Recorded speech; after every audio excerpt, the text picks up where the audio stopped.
નમસ્કાર બધાને. આપણે લાસ્ટ લેક્ચરમાં જે પરમાણુ ચેપ્ટર ચાલે છે એના ઘણી બધી થિયરી સાબિત કરી હતી, સૂત્ર સાબિત કરેલા. ત્યારબાદ એના જે એ લેટેસ્ટ લાસ્ટ લેક્ચર હતો, બરાબર, ટૂંકમાં આની પહેલાંનો લેક્ચર, એ લેક્ચરમાં આપણે દાખલાની પણ પ્રેક્ટિસ કરેલી છે અને આપણે આ લેક્ચરમાં એ વસ્તુનો જ આપણે આગળ વધારવાના છીએ. તો ક્વેશ્ચન તમારી સ્ક્રીન પર છે. તમે જો થતું હોય તો પોસિબલ હોય તો તમે જાતે દાખલો ગણવાનો પ્રયત્ન કરો, બરાબર. એનાથી તમને એ પણ ખબર પડશે કે આપણા કોન્સેપ્ટ કેટલા ક્લિયર થયા છે અને કેટલા ક્લિયર હોવા જોઈએ કે જેથી દાખલો આવડી જાય. ચલો, તો દાખલો કંઈક આ ટાઈપનો છે કે ઉત્તેજિત હાઇડ્રોજન પરમાણુમાં ઇલેક્ટ્રોનની કુલ ઉર્જા -3.4 ઇલેક્ટ્રોન વોલ્ટ છે. તો આ ઇલેક્ટ્રોનની એટલે કે દ બ્રોગલી તરંગ લંબાઈ લેમ્બડા શોધવાની છે. શું કીધું તમને? એક હાઇડ્રોજન પરમાણુનો ઇલેક્ટ્રોન ઉત્તેજિત થયેલો છે, એટલે કે એની ધરા અવસ્થામાંથી મુક્ત થઈને ઉપરની કોઈ કક્ષામાં સંક્રાંતિ કરેલી છે ઇલેક્ટ્રોને. તો એ કક્ષામાં કોઈ પણ કક્ષા, જે પણ કક્ષા હશે, આપણે એનું કાંઈ કામ છે નહીં. એ જે કક્ષામાં છે એ કક્ષામાં એની ઉર્જા છે -3.4 ઇલેક્ટ્રોન વોલ્ટ. તો ક્વેશ્ચન એમ છે કે આ જે ઇલેક્ટ્રોન છે એની દ બ્રોગલી તરંગ લંબાઈ શોધવાની છે. દાખલો બહુ ઇઝી છે, બહુ જ ઇઝી છે. હું તમને જસ્ટ ફટાફટ ગણાવી દઉં, બરાબર. તમે ધારવું હોય, તમારે ગણવો હોય તો તમે વિડીયો પોઝ કરી શકો અને દાખલો ગણી શકો છો જાતે, બરાબર. જેટલું આવડે એટલું એટલીસ્ટ ટ્રાય કરવી. તો આપણને આ ખબર પડી ગઈ કે ઇલેક્ટ્રોનની કુલ ઉર્જા આપણને આપી. કુલ ઉર્જા ઈ બરાબર આપ્યું આપણને -3.4 ઇલેક્ટ્રોન વોલ્ટ, બરાબર છે. હવે દત્તના સૂત્ર યાદ કરો. દત્ત કોને કહેવાય? તો આપણે પેલા એ ખબર હોવી જોઈએ. યાદ રાખો, હંમેશા દાખલો, ઘણા લોકોનો ક્વેશ્ચન હોય છે કે સર દાખલો આવડી જાય, દાખલામાં ખબર પડી જાય છે, દાખલાનો જે થિયરી છે એમાં ખબર પડી હોય છે, પણ દાખલો કેમ ગણવો ને એ ખબર ન પડે. હંમેશા યાદ રાખો, દાખલામાં કંઈક તમને આપ્યું હશે ને કંઈક શોધવાનું હશે, તો આ જે શોધવાનું છે એ અને આપ્યું છે એ બંને વચ્ચે કંઈક સંબંધ હશે. જીનિટમાં તમને મોસ્ટલી દાખલા જે હશે ને એનો 2 થી 3 સ્ટેપમાં આન્સર આવતો હોય, દાખલા પૂછશે, બરાબર. ક્યારેક ભાગ્યે દાખલા પૂછી નાખે કે 1 સ્ટેપમાં આન્સર આવતો હોય. તો ચલો આપણે 2 થી 3 સ્ટેપમાં આન્સર લાવવાનું કઈ રીતે લાવશું? તો તમને આવું ભણાવ્યું હતું કે કોઈ પણ પદાર્થ છે કે જેનું દળ m છે, એનું દળ શું હોય? લેમડા બરાબર h/p, અથવા હશે h/mv, અથવા હશે શું? h/√2m કે. તમને યાદ હોવા જોઈએ બધા સૂત્ર.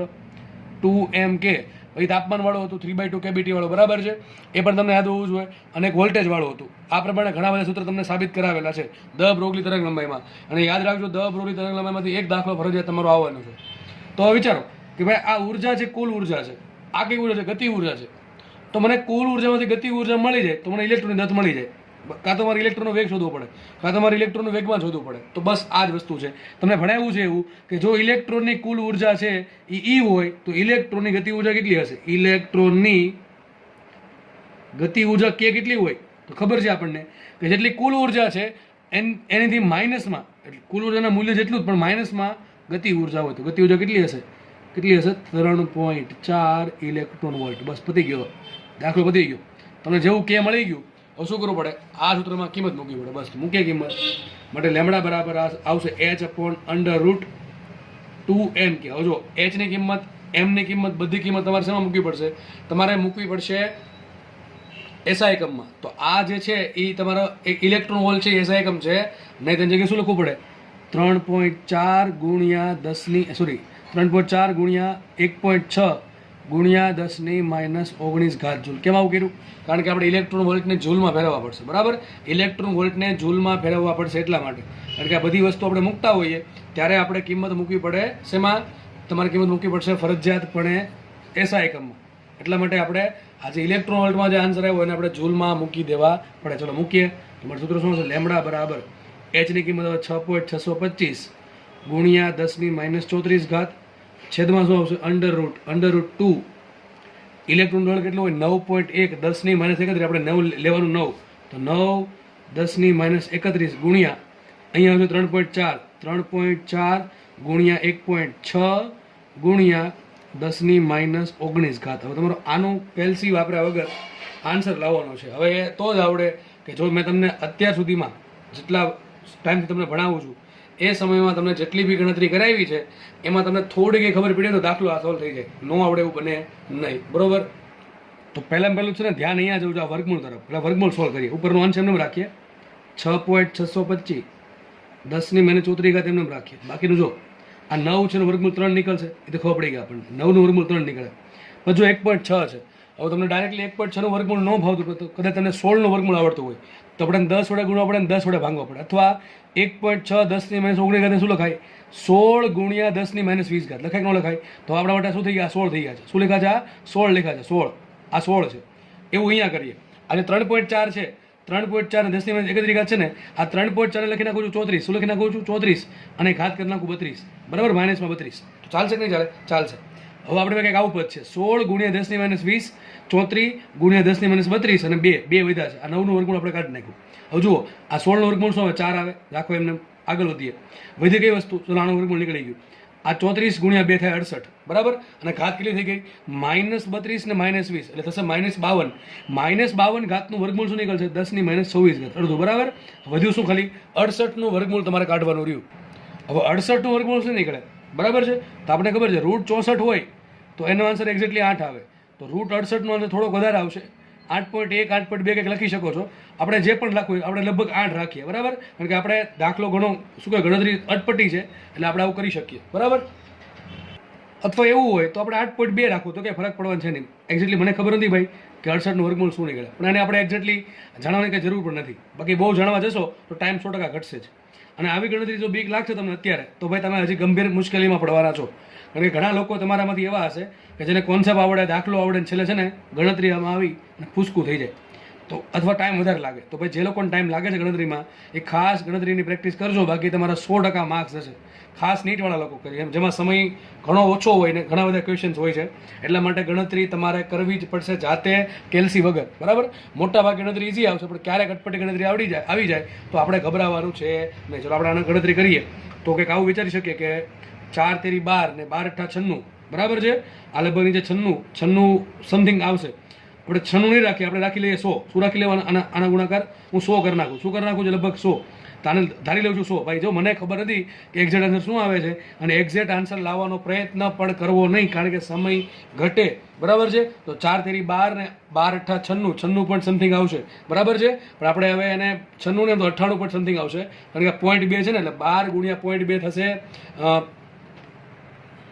12 દુ 24 એટલે 2.4 એટલે 98 પણ સમથિંગ આવશે આન્સર. બરાબર, આપણે 98 ને રાખીએ અને 100 લઈ લઈએ તો શું આન્સર આવશે? 6.625 ભાગ્યા 100 ગુણ્યા 10 ની -24 ઘાત ઉપર 10 ની -34 ઘાત છે. આવું છે ને. આ -26 ને 100 એટલે 10 ની કેટલી થઈ ગઈ? 10 ની થઈ ગઈ -24. એ -24 ઉપર જશે તો થઈ જશે +24. તો શું આન્સર આવશે? 6.625 ગુણ્યા 10 ની -10 ઘાત મીટર એટલે આન્સર આવશે 6.625 એંગસ્ટ્રોમ. આની આસપાસનો કંઈક આન્સર હશે. 6.625 એંગસ્ટ્રોમની આસપાસનો કંઈક આન્સર હશે. એ તમને ઓપ્શનમાં આપ્યો હશે અને બહુ નજીક ઓપ્શન ડેફિનેટલી નહીં જ આપ્યા હોય તો તમને ઓટોમેટિક ખબર પડે કે શું આન્સર આવશે.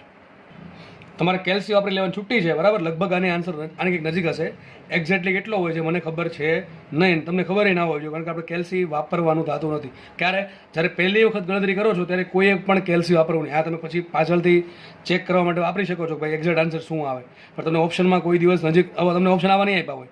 6.625 એંગસ્ટ્રોમ, 6.600 ને ટૂંકમાં 99 એંગસ્ટ્રોમ. હું જસ્ટ આમને બનાવું છું. બરાબર, 6.503 એંગસ્ટ્રોમ આવા ઓપ્શન નહીં હોય. બરાબર, બહુ દૂરના ઓપ્શન હશે એટલે તમને ઓટોમેટિક ખબર પડી જાય કે શું આન્સર આવે. ટૂંકમાં દાખલો બહુ ઇઝી છે. જસ્ટ ખાલી એટલી બધી ચાલવી જોઈએ કે કુલ ઉર્જા છે ને બધી ગતિ ઉર્જા મેળવવાની, ગતિ ઉર્જા પરથી આપણે દત્ત મેળવવાની. બરાબર, દાખલો ઇઝી છે. આપણે નેક્સ્ટ દાખલો જોઈએ.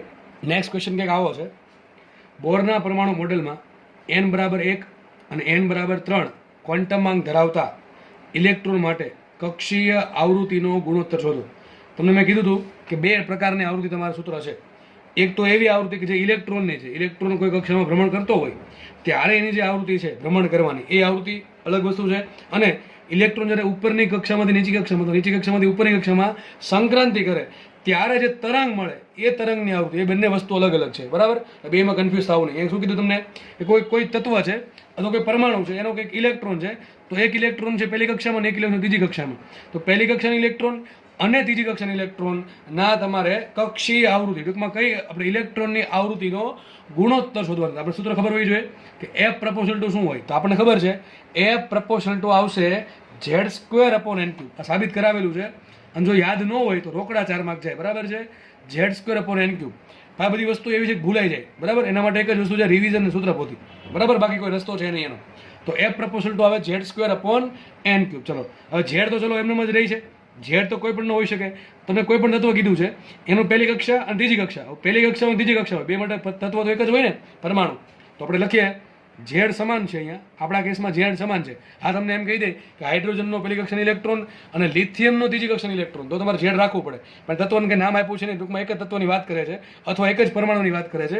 એક જ પરમાણુ માટે ઝેડ તો સમાન જ હોય કોઈ પણ ઇલેક્ટ્રોન માટે. તો લખાય છે શું અહીંયા, એ પ્રપોર્શનલ ટુ 1/n³. તો આપણે શું કરવું પડશે હવે, કક્ષીય આવૃત્તિ, ધારો કે આની આવૃત્તિ F1 છે ને આની આવૃત્તિ F2 છે, તો શું લખાશે અહીંયા F1/F2 બરાબર શું ઊંધું થઈ જશે, શું આવશે અહીંયા N2/N1. આખાનો ઘન કરી દો તો ચાલે અથવા અલગ અલગ ઘન કરો તો ચાલશે. મુખ્ય કિંમત જસ્ટ મુખ્ય કિંમત તો જુઓ, N1 આપણને આપ્યા 1, લખી દઉં છું અહીંયા, N1 બરાબર આપ્યા 1 અને N2 બરાબર આપ્યા 3. તો શું આવશે 3/1 નો ઘન, 3 નો ઘન 27.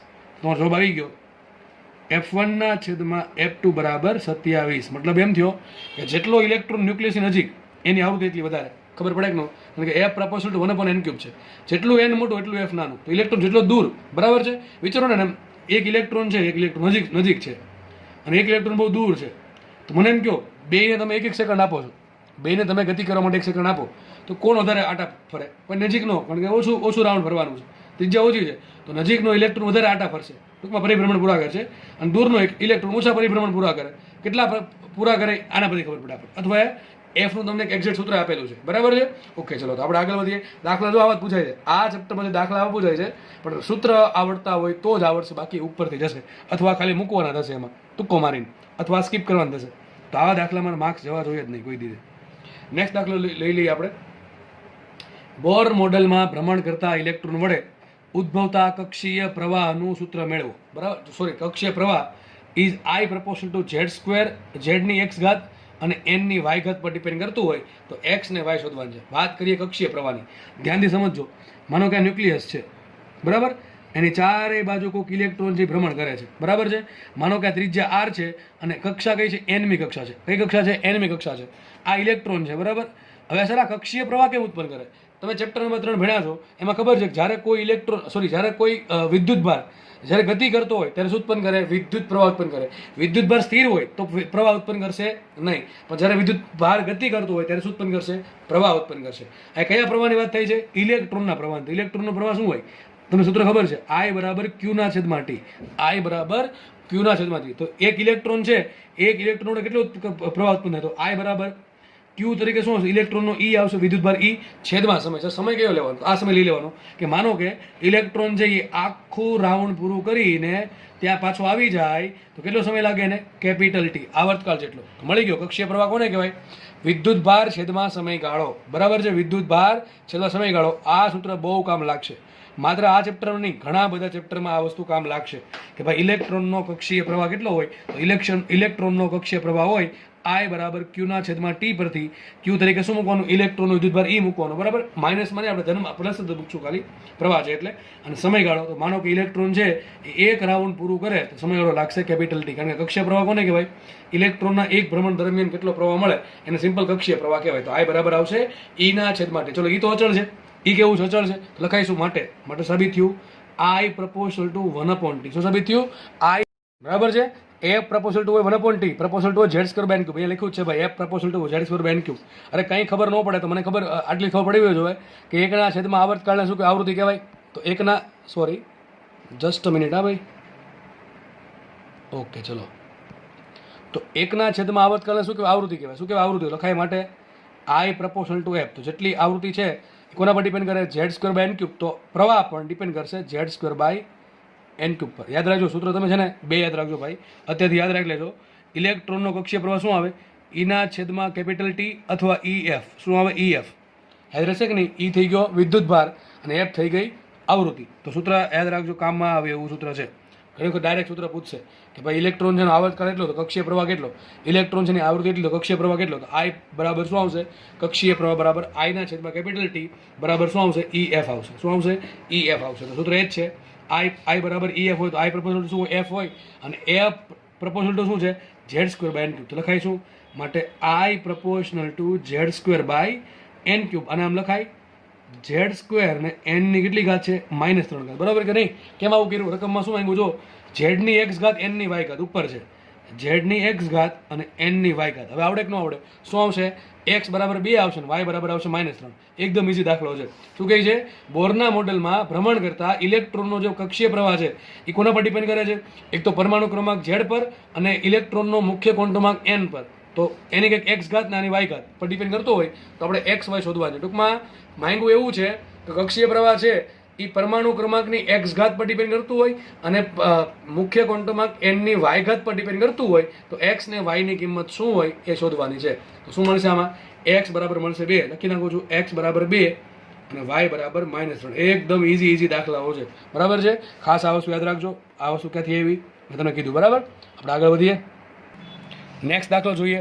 આ પણ ઘણો ઇઝી દાખલો છે. ચલો જોઈ લઈએ શું છે. બોરના પરમાણુ મોડેલમાં આર, વી, ટી અને ઈ. આર એટલે શું છે? ત્રિજ્યા. વી એટલે છે વેગ. ટી એટલે છે આવર્તકાળ અને ઈ ઉર્જા દર્શાવે. કોની ઉર્જા દર્શાવે છે? ઇલેક્ટ્રોનની. તો ક્વેશ્ચન આવો છે, તો નીચેના ચારમાંથી કયો વિકલ્પ એનના સમપ્રમાણમાં નથી? ટૂંકમાં તમને 4 વિકલ્પ આપ્યા. પહેલો ઓપ્શન છે વી ઇન્ટુ આર, બીજો છે આર ઇન્ટુ ઈ, ત્રીજો છે વી ભાગ્યા ઈ અને ચોથો છે ટી ભાગ્યા આર. આ ચારમાંથી તમારે એવું વિકલ્પ શોધવાનો છે કે જેનું તમારે સમપ્રમાણ જોવાનું છે. બરાબર, ટૂંકમાં પ્રપોઝલ ટુ જોવાનું છે.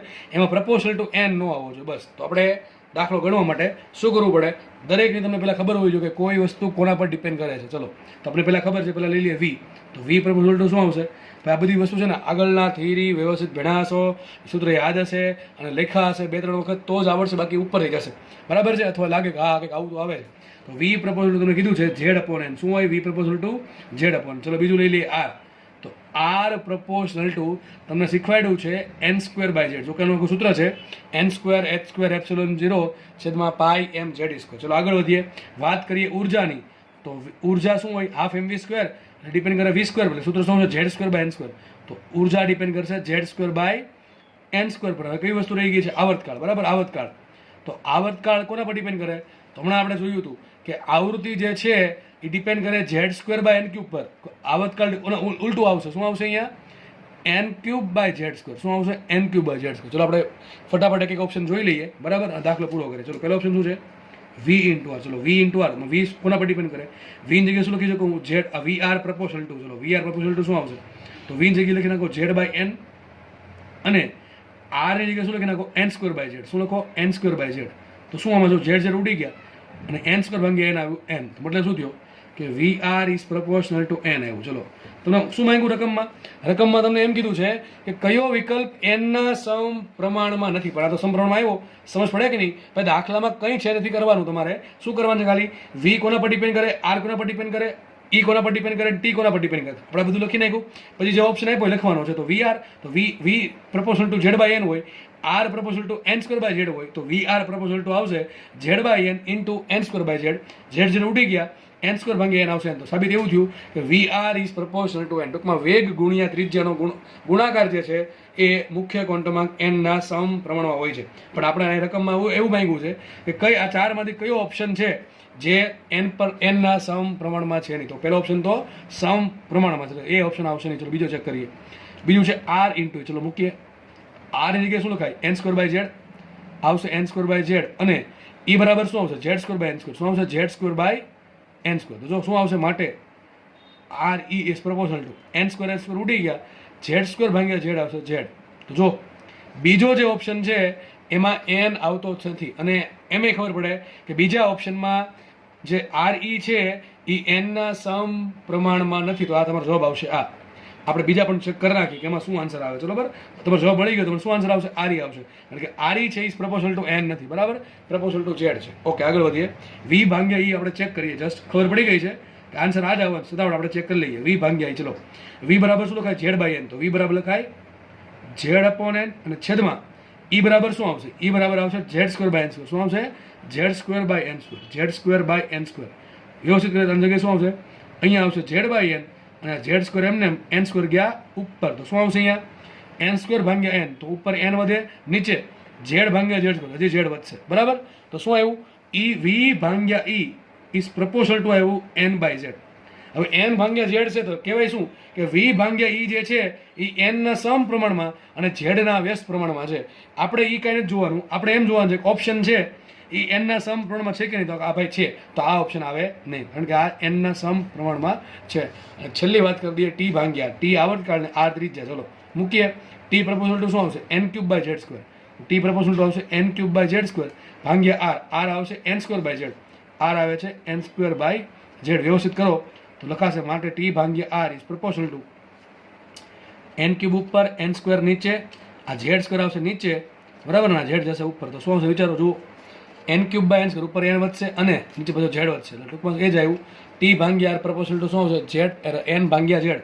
તો કહેવાય શું કે ટી બાય આર છે એ n ના સમ પ્રમાણમાં અને ઝેડના વ્યસ્ત પ્રમાણમાં છે. આપણે શોધવાનું એવું છે કે જે n ના સમ પ્રમાણમાં ના હોય, તો આ તો સમ પ્રમાણમાં છે એટલે આપણને નહીં આવે, આપણને નહીં આવે, આપણને નહીં આવે. શું આન્સર આવશે? બી આન્સર આવશે. તો દાખલો ઇઝી છે, બરાબર, પણ જસ્ટ આ બધી વસ્તુ આવડતી હોય તો.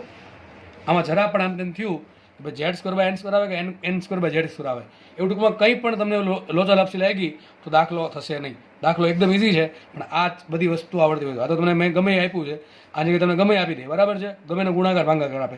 તમને જેટલા બી પદ શીખવાડ્યા છે, ખાસ એના આવા પદ પ્રપોર્શનવાળા તો ફરજિયાત યાદ રાખવા છે, બરાબર. આગળ વધીએ આપણે. નેક્સ્ટ ક્વેશ્ચન વાંચીએ આપણે. શું કહે છે જુઓ. કોઈ કક્ષામાં રહેલા ઇલેક્ટ્રોનની કુલ ઉર્જા આપણને આપી -1.51 ઇલેક્ટ્રોન વોલ્ટ. તો ઇલેક્ટ્રોનની ગતિ ઉર્જા સ્થિતિ ઉર્જા જોજો. આ દાખલો લગભગ નીટમાં પૂછાયેલ દાખલો છે, લગભગ, બરાબર છે, કદાચ એમાં પૂછેલ દાખલો છે નીટમાં, ટૂંકમાં કોઈ એક એક્ઝામમાં પૂછેલ દાખલો છે. જો કેટલો ઇઝી દાખલો છે. તમને કુલ ઉર્જા આપી, ચલો ઈ કેટલા આપ્યા? ઈ બરાબર આપ્યા -1.51 ઇલેક્ટ્રોન વોલ્ટ. એટલે ગતિ ઉર્જા કેટલી મળશે? સિમ્પલ. ગતિ ઉર્જા કેટલી હોય? તો માઇનસ ઈ જેટલી કુલ ઉર્જા છે એટલી જ ગતિ ઉર્જા પણ માઇનસમાં હોય. ટૂંકમાં ગતિ ઉર્જા કોઈ દી ઋણ હોય નહીં, બરાબર છે. શું આવશે આન્સર? 1.51 electron volt. કેટલું ઇઝી વસ્તુ છે. આવું પણ નહીં આવડે જો રિવિઝન નહીં કરો ને તો. પાક્કી વસ્તુ છે, આવું પણ નહીં આવડે જો રિવિઝન નહીં કરો તો. અત્યારે તો આવડી જશે, અત્યારે તો 1 મહિના સુધી આવડશે, પણ 1 મહિના પછી ભૂલાઈ જશે, બરાબર. ડિપેન્ડ કરે ભાઈ કોઈ મગજ તમારું કેવું છે. ઘણા 2 દિને ભૂલાઈ જાય, કોઈકને 5 મહિને ના ભૂલાય, પણ રિવિઝન તો બધાએ કરવું જ પડશે, બરાબર. આગળ વસ્તુ છે સ્થિતિ ઉર્જા. સ્થિતિ ઉર્જા આરામથી મળે.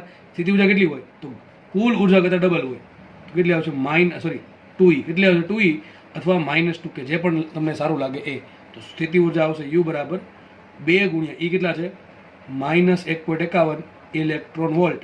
તો U બરાબર આવશે 1.51 અને થશે 300, એટલે 302, એટલે શું આવશે? -3.02 ઇલેક્ટ્રોન વોલ્ટ, બરાબર. આટલો આવશે. 15 દુ 30 ને 1 દુ 2, બરાબર. તો તમારી સ્થિતિ ઉર્જા કેટલી આવશે? -3.02 ઇલેક્ટ્રોન વોલ્ટ. કુલ ગતિ ઉર્જા કેટલી આવશે? ગતિ ઉર્જા 1.51 ઇલેક્ટ્રોન વોલ્ટ, અને કુલ ઉર્જા આપણને આપી છે -1.51 ઇલેક્ટ્રોન વોલ્ટ. દાખલો એકદમ ઇઝી છે. આગળ વધીએ, ચલો નેક્સ્ટ ક્વેશ્ચન. હમણાં આપણે પ્રવાહ શોધો તો આમાં થોડુંક બીજી વસ્તુ માંગી. શું માંગ્યું જુઓ. હાઇડ્રોજનના ધરા અવસ્થાના ઇલેક્ટ્રોન, હાઇડ્રોજનના ધરા અવસ્થાના ઇલેક્ટ્રોન અને હિલિયમના દ્વિતીય ઉત્તેજિત અવસ્થાના ઇલેક્ટ્રોન વડે ઘેરાતા કક્ષ, આપણે આ જરૂરી છે, કક્ષીય ક્ષેત્રફળ. હવે હમણાં સર કંઈક કક્ષીય પ્રવાહ હતો. પ્રવાહ કોને કહેવાય? વિદ્યુત ભાર ભાંગ્યા સમય. તો E ભાંગ્યા કેપિટલ T અથવા E ઇન્ટુ F, એને આપણે કક્ષીય પ્રવાહ કીધો. અહીંયા કીધું છે કક્ષીય ક્ષેત્રફળ. કક્ષીય ક્ષેત્રફળ કહેવાય કોને? અહીંયા મેં ડાયાગ્રામ દોરીને તમને સમજાવવાનો પ્રયત્ન કર્યો. જુઓ, માનો કોઈક ઇલેક્ટ્રોન અહીંયા છે. આ જે ઇલેક્ટ્રોન છે ને એ nમી કક્ષામાં છે, અને આ જે કક્ષા છે ને nમી કક્ષા, એનું સેન્ટરથી અંદર, એટલે કે ત્રિજ્યા કેટલી છે? R છે. ટૂંકમાં એમ માનો કે ઇલેક્ટ્રોન R ત્રિજ્યાની કક્ષામાં છે. હવે ઇલેક્ટ્રોન ભ્રમણ કરશે. શું કરશે? ઇલેક્ટ્રોન ભ્રમણ કરશે. ઇલેક્ટ્રોન ભ્રમણ કરશે તો કયા માર્ગે ભ્રમણ કરશે? વર્તુળાકાર માર્ગે. કયા માર્ગે ભ્રમણ કરશે? વર્તુળાકાર માર્ગે ઇલેક્ટ્રોન ભ્રમણ કરશે. તો કંઈક ક્ષેત્રફળ ઘેરાશે. કેટલું ક્ષેત્રફળ ઘેરે? આટલું ક્ષેત્રફળ ઘેરશે. આ જે ક્ષેત્રફળ છે એને સિમ્પલ કહેવાય કક્ષીય ક્ષેત્રફળ છે. કેટલું ઇઝી છે. ફરીથી સમજો કે ભાઈ વચ્ચે ન્યુક્લિયસ છે, એની આજુબાજુ ઇલેક્ટ્રોન ભ્રમણ કરે છે અલગ અલગ કક્ષાઓમાં, અલગ અલગ ત્રિજ્યાઓની કક્ષાઓમાં અથવા અલગ અલગ નંબરની કક્ષાઓમાં. ટૂંકમાં માનો કે ઇલેક્ટ્રોન જે છે એ nમી કક્ષામાં છે, અને આ જે ઇલેક્ટ્રોન જે છે એનું ન્યુક્લિયસ એટલે કે કેન્દ્રથી અંતર R છે. એટલે કે આ જે ઇલેક્ટ્રોનની જે કક્ષા છે એની ત્રિજ્યા R છે. હવે ઇલેક્ટ્રોન ભ્રમણ કરતો હોય તો ઇલેક્ટ્રોનના ભ્રમણથી એની અંદરના ભાગમાં જે ક્ષેત્રફળ ઘેરાય છે એને કહેવાય કક્ષીય ક્ષેત્રફળ. શું કહેવાય? કક્ષીય ક્ષેત્રફળ. ચલો મને એમ કહો કે આ જે વર્તુળ છે એની અંદર કેટલું ક્ષેત્રફળ ઘેરાય? તો πr². કેટલું ઘેરાય? πr². તો લખાય અહીંયા ઇલેક્ટ્રોન વડે, તમે લખી નાખો ચોપડામાં તમારે ત્યાં વ્યવસ્થિત, કે ઇલેક્ટ્રોન વડે ઇલેક્ટ્રોનના ભ્રમણથી ઘેરાતું કક્ષીય ક્ષેત્રફળ એ બરાબર આવશે πr². હવે મને રકમમાં છે ને ગુણોત્તર માંગ્યો છે. પાય તો અચળ છે, લખાઈશું અહીંયા A proportional to R². બરાબર છે. હવે જો મને અલગ અલગ વસ્તુ આપી છે, હાઇડ્રોજન આપ્યું ને હિલિયમ આપ્યું. ટૂંકમાં મારે ઝેડની જરૂર પડશે. કોણ જરૂર પડે? ઝેડની. અને એમાં એમ કીધું છે કે હાઇડ્રોજનનો ધરાવસ્થાનો ઇલેક્ટ્રોન, ટૂંકમાં હાઇડ્રોજન માટે ઇલેક્ટ્રોન માટે આપ્યા n બરાબર 1 અને હિલિયમ માટે દ્વિતીય ઉત્તેજિત અવસ્થા, ટૂંકમાં મારે n ની જરૂર પડશે. તો હવે તમારે એરિયા જે છે એને તમારે ઝેડમાં અને એનમાં લાવવો પડે. પણ બહુ ઇઝી છે, કારણ કે આપણને આર ની ખબર છે. આર પ્રપોઝલ ટુ શું હોય આપણને ખબર છે, આર પ્રપોઝલ ટુ n²/z હોય. તો મને એમ કહો r² પ્રપોઝલ ટુ શું આવશે? બે બાજુ વર્ક કરી નાખવાનો, n⁴ પણ r² તો પાછા પ્રપોઝલ ટુ હોય એને. તો સાબિત થયું કે જે એરિયા છે એ પ્રપોઝલ ટુ શું આવશે? n⁴ ને z², n⁴ ભાગ્યા z². આ તમને માત્ર ઓપ્શનમાં પણ આપી દે કે ઇલેક્ટ્રોન વડે ઘેરાતું કક્ષીય ક્ષેત્રફળ એ ઇઝ પ્રપોઝલ ટુ ખાલી જગ્યા. તો શું આવે? n⁴ ભાગ્યા z² અથવા આવે a પ્રપોઝલ ટુ r². ચલો આગળ વધીએ. હવે ફટાફટ આપણે મૂકીએ. આપણે હાઇડ્રોજન માટે લખીએ તો હાઇડ્રોજન માટે શું આવશે? હાઇડ્રોજન માટે ચલો n કેટલા છે? તો જો લખ્યું છે હાઇડ્રોજનની ધરા અવસ્થા ઇલેક્ટ્રોન, n બરાબર 1 આવશે અને z બરાબર 1 આવશે. બરાબર, હાઇડ્રોજન એટલે z બરાબર 1. અને બીજું કયું કીધું છે? હિલિયમ. તો લખાય આપણે લખીએ અહીંયા હિલિયમ માટે, લખીએ હિલિયમ માટે. ચલો હિલિયમ માટે n બરાબર કેટલા? તો શું કીધું છે? જો હિલિયમની દ્વિતીય ઉત્તેજિત અવસ્થા. હવે દ્વિતીય ઉત્તેજિત શબ્દ આવે તો આપણે ઉત્તેજિત થઈને એક ઉમેર દેવાનો. તો દ્વિતીય ઉત્તેજિત માટે n થશે 3. બરાબર, આમાં કોઈ તકલીફ ના હોવી જોઈએ. અને હિલિયમ છે તો હાઇડ્રોજન પછી આવશે હિલિયમ, તો z બરાબર આવશે 2. તો તમારે આ હાઇડ્રોજનનો આ જે પહેલી કક્ષાનો ઇલેક્ટ્રોન છે એ અને હિલિયમનો જે ત્રીજી કક્ષાનો ઇલેક્ટ્રોન છે એ, એના માટે તમારે શું શોધવાનું છે? કક્ષીય ક્ષેત્રફળનો ગુણોત્તર. ચલો આના માટે આપણે કહી દઈએ ah. તો ah પ્રપોઝલ ટુ શું આવશે? ah પ્રપોઝલ ટુ શું આવશે?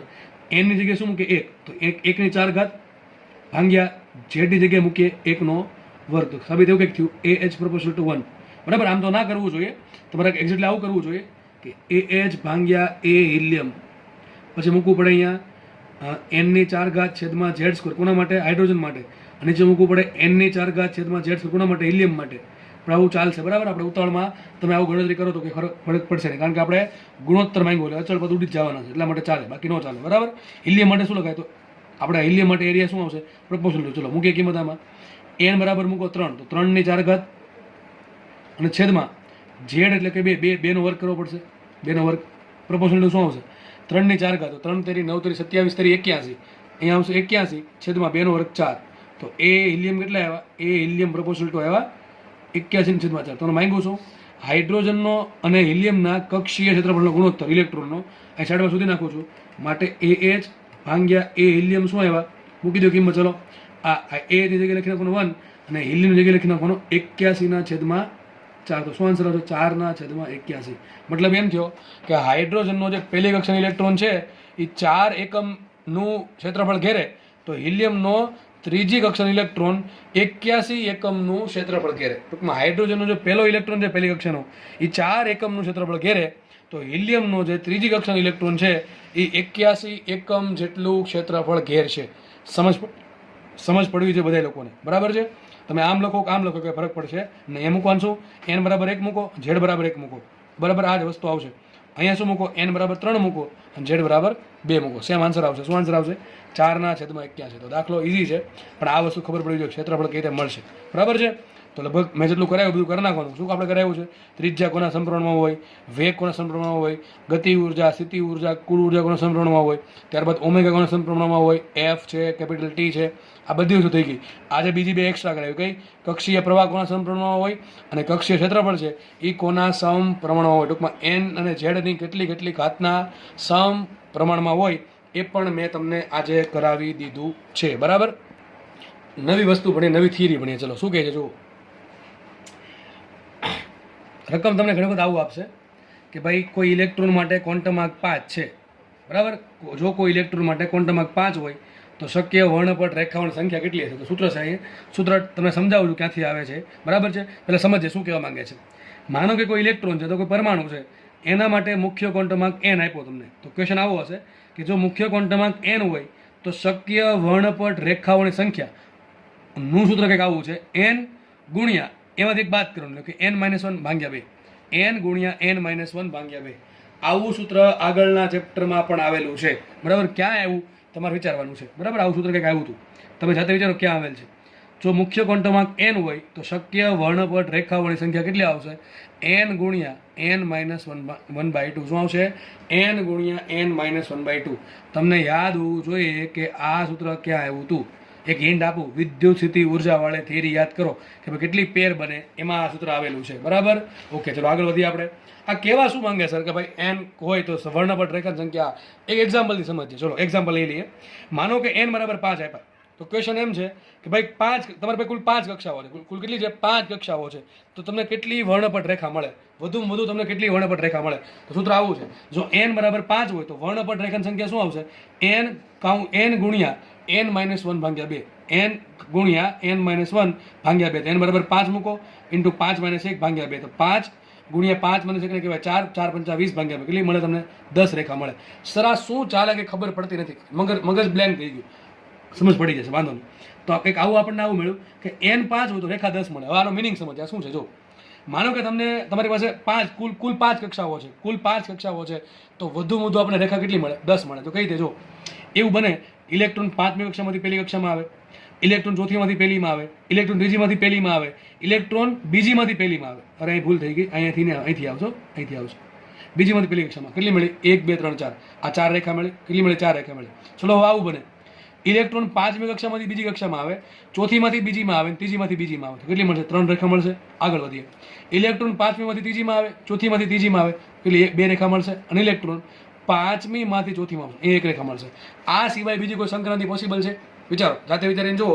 આ જે સંક્રાંતિ થઈ છે એ સિવાય બીજી કોઈ સંક્રાંતિ પોસિબલ છે? ઘણા કેસર ઉપર જવા દો ને, પહેલીમાંથી 5મી, અને ટોપા આવી ગયું હોય 5મીમાંથી પહેલીમાં, પહેલીમાંથી 5મી, બધું સરખું જ છે. બરાબર છે? તો ચલો આ કુલ આપણને 10 સંક્રાંતિ મળશે. બરાબર છે? 10 કઈ દે? 5મીમાંથી પહેલીમાં, ચોથીમાંથી પહેલીમાં, ત્રીજીમાંથી પહેલી કક્ષામાં અને બીજી કક્ષામાંથી પહેલી કક્ષામાં 4 મળી. 5મી કક્ષામાંથી બીજી કક્ષામાં, ચોથી કક્ષામાંથી બીજી કક્ષામાં, ત્રીજી કક્ષામાંથી બીજી કક્ષામાં, આ પ્રમાણે 3 સંક્રાંતિ થઈ શકે. અને 5મીમાંથી ત્રીજીમાં, ચોથીમાંથી ત્રીજીમાં આ પ્રમાણે 2 સંક્રાંતિ થઈ શકે. અને 5મીમાંથી ચોથી કક્ષામાં આવે તો આ પ્રમાણે 1 સંક્રાંતિ થાય. તો 4 ને 3 7 ને 2 8, સોરી 4 ને 3 7 ને 2 9 ને 10. આ પ્રમાણે કુલ 10 સંક્રાંતિ થાય. આપણે કુલ 10 રેખા મળે. સર 10 કઈ રીતે? લાયમન બામર પાસોન બ્રેકેટ ફંડ. જુઓ, તમને ખબર છે કે જ્યારે પણ ઉપરની કક્ષામાંથી પહેલી કક્ષામાં સંક્રાંતિ થાય તો કઈ મળે તમને? લાયમન શ્રેણી મળે. કઈ શ્રેણી મળે? લાયમન મળે. અહીંયા તમને 4 લાયમન શ્રેણી મળશે. જો બીજીમાંથી પહેલીમાં આવે તેને કહેવાય લાયમનની પ્રથમ રેખા. અને ખબર H આલ્ફા કહેવાય, યાદ હશે, H આલ્ફા લાયમન. ત્રીજીમાંથી બીજીમાં તેને H બીટા લાયમન કહેવાય. બરાબર છે? એ પ્રમાણે શીખવાડે છે. અને આને કહેવાય લાયમનની પ્રથમ રેખા, અને બીજી રેખા, અને ત્રીજી રેખા, અને ચોથી રેખા. જો લખ્યું જ છે. 5મીમાંથી પહેલીમાં, ચોથીમાંથી પહેલીમાં, ત્રીજીમાંથી પહેલીમાં, બીજીમાંથી પહેલીમાં પહેલી કક્ષામાં સંક્રાંતિ થાય. અને હાઇડ્રોજન છે, બરાબર? હાઇડ્રોજન હોય તો હો ભાઈ, હાઇડ્રોજન હોય તો, બાકી નહીં. માની લો ઘડીક આ હાઇડ્રોજનનું પરમાણુની વાત ચાલે છે તો આપણે લાયમનની 4 રેખા મળશે. બરાબર કે નહીં? હવે જો બીજી કક્ષામાં સંક્રાંતિ થાય તો કઈ તમને રેખા મળે? બામર મળે.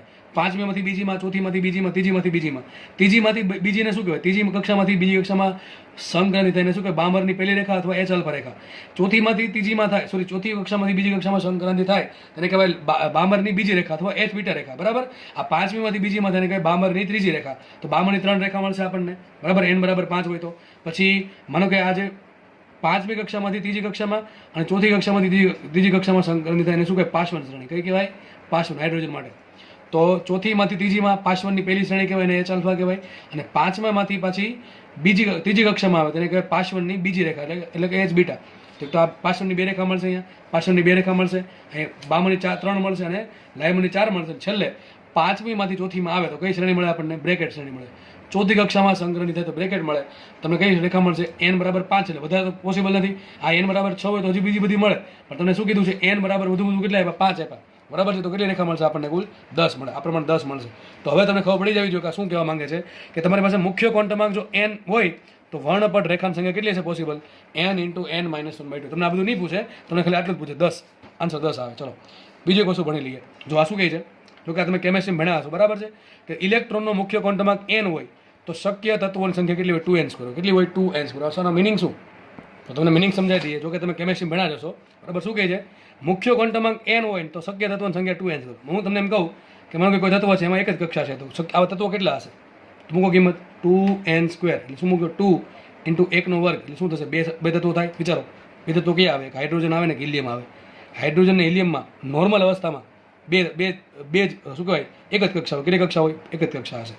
માનો કે n બરાબર 2 છે તો તત્વો કેટલા n બરાબર 2 વાળા આખી કિંમત મૂકી દો 2n² 2 ગુણ્યા 2 નો વર્ગ તો કેટલા તત્વો આવશે 8 તત્વો આવશે કયા આવશે 8 તો હાઇડ્રોજન હિલિયમ પછી લિથિયમથી લઈને છેક જે 10મું તત્વ હોય બરાબર છે હા ઇલી બેબો કાના ઓફ ની બરાબર છે તો જે પણ તત્વ આવતો 10મું તો એમાં કુલ કેટલી કક્ષા 2 કક્ષા હોય બરાબર n બરાબર 3 મૂકો n બરાબર 3 તો કેટલી કક્ષા હોય n બરાબર 3 ધરાવતા તત્વોની સંખ્યા કેટલી n બરાબર 3 ધરાવતા તત્વોની સંખ્યા તો લઈએ આપણે 2n² 2 ગુણ્યા 3 નો વર્ગ કેટલા તત્વો આવશે 18 તત્વો આવશે કેટલા તત્વો આવશે 18 તત્વો 10 એટલે ટૂંકમાં 11 થી લઈને જ્યાં સુધી કેટલા લગભગ 11 થી લઈને 28 તત્વો એ બધા શું હોય 28 તો એમાં 3 કક્ષા હોય તો આ પ્રમાણે n બરાબર 4 મૂકો તો તમને કેટલા તત્વો મળે ટૂંકમાં એવા તત્વોની સંખ્યા કે જેમાં કુલ 4 કક્ષા હોય એવા તત્વો સંખ્યા કેટલી હશે 2n² મૂકો 2 ગુણ્યા 4 નો 4 નો 32 તત્વો આવશે કેટલા આવશે 32 તત્વો આવશે લગભગ 29 થી લઈને છેક ક્યાં સુધી આવશે 60 સુધી કેટલા આવશે 60 સુધી તો આ તત્વો કેટલા થયા 32 થયા બરાબર તો તમને પ્રશ્ન પૂછું તમને હું તમને ધ્યાનથી આન્સર આપજો આનો કે n ગ્રેટર ધેન 4 શક્ય નથી શક્ય ન હોય તો આવા તત્વોની સંખ્યા શોધો જે તત્વો માટે n ગ્રેટર ધેન 4 શક્ય નથી તો n હશે કેટલા જો n છે એ 4 થી મોટા ના હોવા જોઈએ તો n હોય કેટલા 4 અથવા 4 થી ઓછા n કેટલા હશે n is not greater than 4 એટલે n ની કિંમત 4 થી વધારે નથી તો હશે કેટલી 4 અથવા 4 થી ઓછી એની કેટલી કિંમત પોસિબલ થાય n બરાબર 4 હોય n બરાબર 3 હોય n બરાબર 2 હોય ને n બરાબર 1 હોય હમણાં આપણે જોયું કે n બરાબર 4 હોય તો કેટલા મળે વધુ આપણને 32 મળે કેટલા મળે 32 મળે n બરાબર 3 હોય તો કેટલા તત્વો મળે 18 તત્વો મળે n બરાબર 2 હોય તો કેટલા તત્વો મળે 8 મળે અને n બરાબર 1 હોય તો 2 તત્વો મળે તો હું તમને કહું કે જે જો તમારી પાસે કુલ એટલા તત્વો છે કે જેમાં n ની કિંમત 4 કરતાં વધારે નથી તો n ની કિંમત હશે કેટલી 4 હોય 3 હોય 2 હોય ને 1 હોય તો કેટલા મળે કુલ 60 તત્વો મળે કેટલા મળે 60 તત્વો તો તમને પ્રશ્ન પૂછાય કે એવા તત્વોની સંખ્યા આપો કે જેના માટે n 4 કરતાં નાના છે અથવા 4 જેટલા અથવા 4 થી નાના છે અથવા સિમ્પલ એમ કહી દે કે n છે એ 4 કરતાં મોટા નથી તો શું આન્સર આવે 60 આવે. ચલો એક દાખલો હોમવર્કમાં આપું n ઇઝ લેસ ધેન 8 છે n ઇઝ લેસ ધેન 8 છે બરાબર છે તો આવા તત્વોની સંખ્યા શોધો આવા તત્વોની સંખ્યા શોધો આનો આન્સર તમારે કોમેન્ટમાં લખી દેવાનો કે જે તત્વો માટે n ઇઝ લેસ ધેન 8 હોય જો n ઇઝ લેસ ધેન 8 કીધું છે બરાબર છે તો આવા તત્વોની સંખ્યા શોધવાની છે તમારો આન્સર તમારે કોમેન્ટમાં લખી દેવો શાંતિથી બરાબર ઓકે ચલો લેક્ચર અહીંયા રાખીએ નેક્સ્ટ લેક્ચરમાં ફરી વખત મુલાકાત થશે ધન્યવાદ જય હિન્દ.